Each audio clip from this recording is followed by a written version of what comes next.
দোয়া করবেন। 450 পৃষ্ঠা অলরেডি লেখা হয়ে গেছে।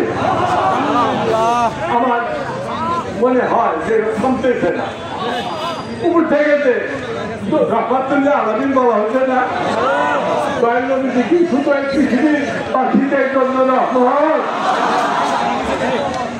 দয়াল নবীজি যখন তিনি সমস্ত বিশ্বব্রহ্মাণ্ড,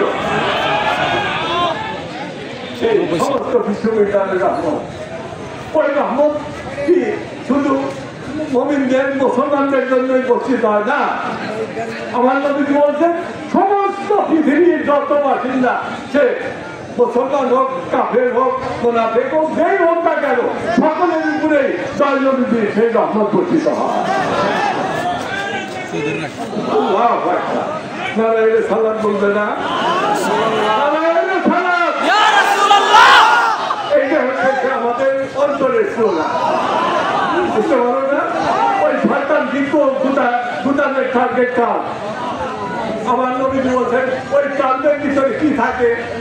ওই কাজের ভিতরে থাকে ঈমান। নবীজি বলেন তোমার ওই কাজের ভিতরে কিন্তু ঈমান অরক্ষিত, চারদিকে গর্ব তৈরি করতে হবে না, শয়তানের গুটা আসবে, তাহলে ঈমানের চারদিকে গর্ব তৈরি করবে। এই গর্বটা কি জানতে হবে না? গর্বটা কি? তোমার শরীরে গর্ব নাই, বল্লম দিয়ে ঘাও আসছে, কিনা দেবো না? আমার নবীজি বলেন তোমার ঈমানের গর্ব হচ্ছে দয়াল নবীজির মহব্বত। তুমি তোমার ঈমানের গর্বটা করো, তাহলে ওই যে ঈমান শয়তান, নজদের শয়তান, আমার নবীজি বলছেন না, ওই নজদের থেকে শয়তানের ঠিক বের হবে। আর গুটাকে আমরা বুঝতেছি না, খুব বুঝতেছি। এমনকি ছেড়েকে বলে না, আমরা যে ক্যাম্প করি এই ক্যাম্পে ছেড়ে বলে না, কিন্তু এগুলো কি হাতির সম্মত না? তাহলে এই যে গুটাটা আমাদের কাজে আসতেছে, দেবেই সে তার গেটটা তো কাল। কয়েকদিন আগে, কয়েক বছর আগে করোনা ছিল না? করোনা ভাইরাসের টার্গেটটা করেছিল কত? লাঞ্চ করোনার টার্গেট ছিল লাঞ্চ। তোমার নিঃশ্বাস বন্ধ করে দাও, নিঃশ্বাস বন্ধ করে বাঁচবা নাকি? করোনার টার্গেট হচ্ছে লাঞ্চ, যে লাঞ্চ দিয়ে তুমি নিঃশ্বাসটা ওইটাকে বন্ধ করে দাও। আর ওই কানুন শয়তানের শিখ, এটা কি তুমি মনে করবা এটা দুর্বল হাদিস? রাহুল বুখারী শরীফের হাদিস, হাজা হাদিস সাহিহুন, এগুলো কিন্তু আমাদের বুঝতে হবে, নাহলে ঈমান রাখতে পারবে না। আমি এই জন্য সংক্ষেপে বলে যাচ্ছি। আমার নবীজি বলছেন যে লা ইউমিনু আহাদুকুম হাত্তা কুনা হাব্বা ইলাইহি মিন ওয়ালিদিহি ওয়া আওলাদিহি ওয়ান নাসি আজমাইন। রাহুল বুখারী। আমরা কোনো জায়গা কি জয়ীফ বলা দেখো, যদি কেউ বলে যে হাদিসটা জয়ীফ তাহলে সে কাফের হবে। সুতরাং এই হাদিস আমার নবীজি কি বলছেন? নবীজি বলছেন যে নাই জীবন তার ভিতরে তার ধর্ম অরক্ষিত, সন্তানের গুটায় তার ভিতর থেকে ইমান পালাইছে। কেন পালাইছে? বর্ণ নাই। বর্ণটা কি?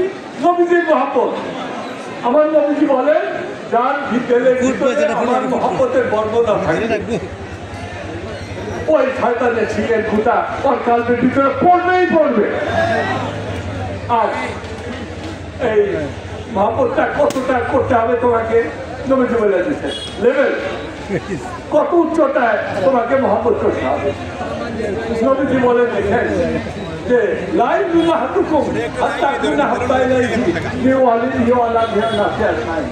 আমরা তো সবচেয়ে বেশি ভালোবাসি বাবা মাকে, তারপরে সন্তান সন্ততিকে আরো বেশি ভালোবাসি, এবং ওয়ান নাসি আজমাইন, পৃথিবীতে যত মানুষ আছে সমস্ত থেকে যতক্ষণ পর্যন্ত আমার প্রতি তোমার ভালোবাসা বেশি না হবে ততক্ষণ ততক্ষণ পর্যন্ত তোমার ভিতরে ঈমান থাকবে না, তুমি বেঈমান হয়ে যাবে।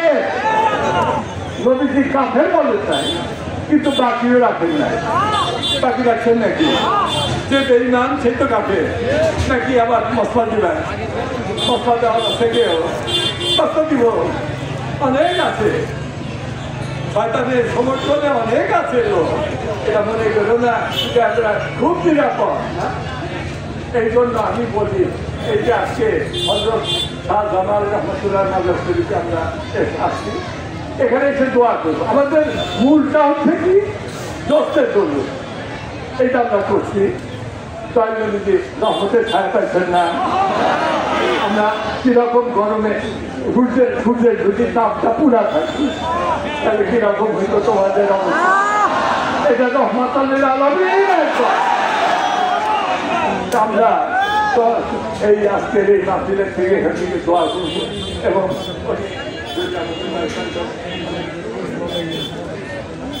আচ্ছা, আমার দরবার ছিল না, তার বছর আগে গোটামন ওই দরবার শরীরে আমি দশ তোমাদের তাবারও কাছে আমি দয়াল নবীজির সেই তাবারগুলা তোমরা খাইতে পারবো।